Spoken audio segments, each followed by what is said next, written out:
Hi, this is Christina Vinley, also known as the Prophet Queen, and here today to go over a few things regarding webinars.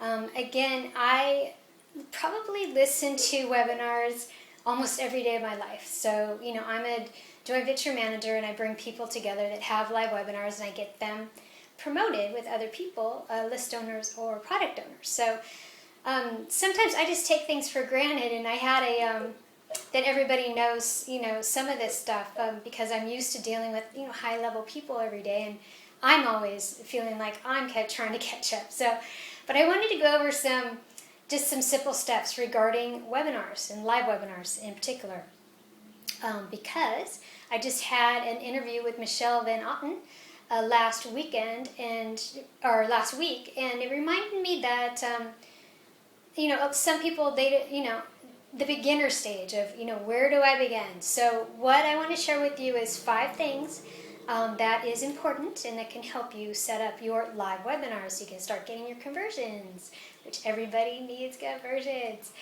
So the first thing that I want to let you know is on my website, there is it's called a high converting webinar outline, and it's by Seth Larrabee, and it's got about 8 steps of exactly the layout that is working now for everyone for high converting webinars. So my website is christinavindley.com, and I'll have that underneath this video for you.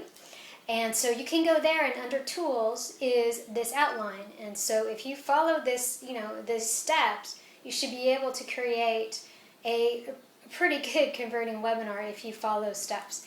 Step number 2 is, once you get your webinar together, make sure that you're engaging the audience, the people that are listening.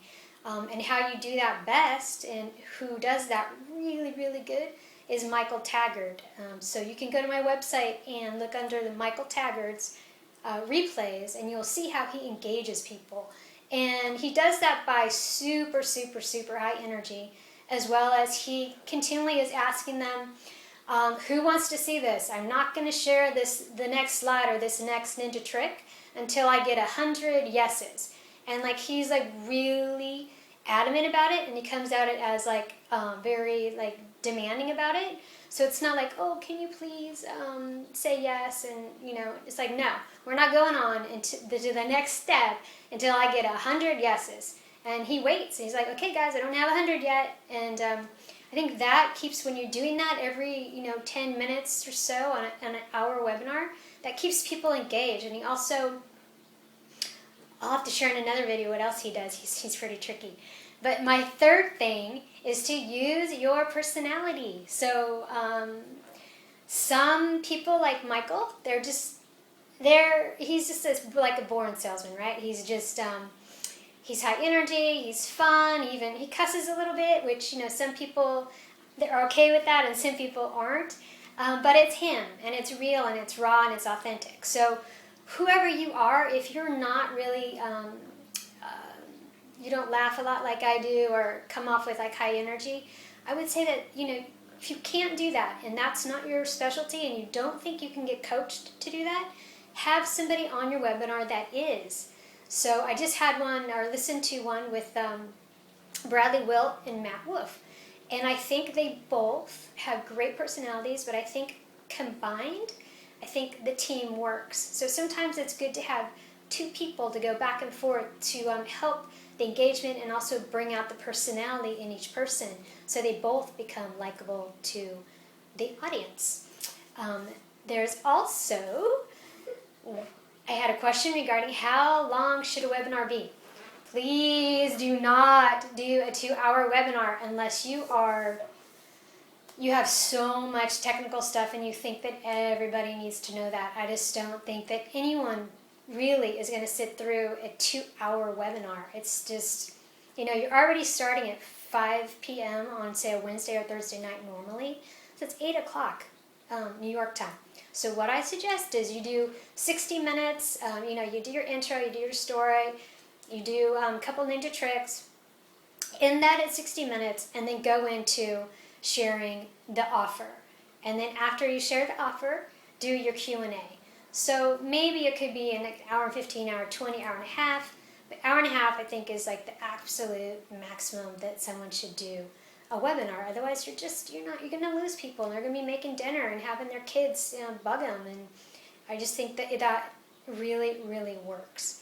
The last thing is, on the webinar, please, it's good to show the product. Like, take them into the product.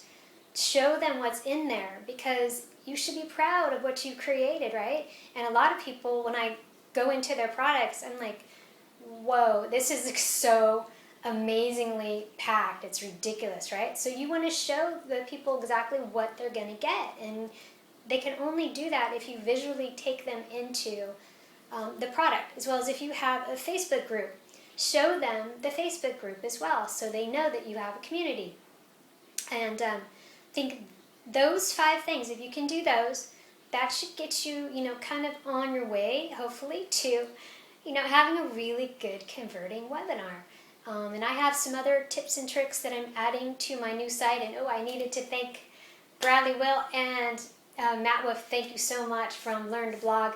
I don't know if you guys can see this, but this is my new website, and it actually does match my house, which is my office. Not my whole house, but at least it matches my pink chair.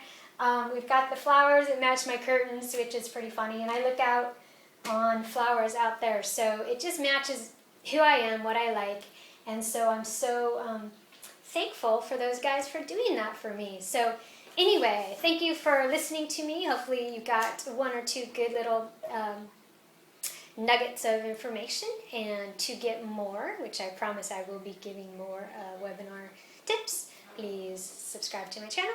And thank you so much, and have yourself a wonderful, profitable week. And let me know in the comments if there's anything else that you particularly want to know about regarding webinars. Okay? Thanks so much. Bye.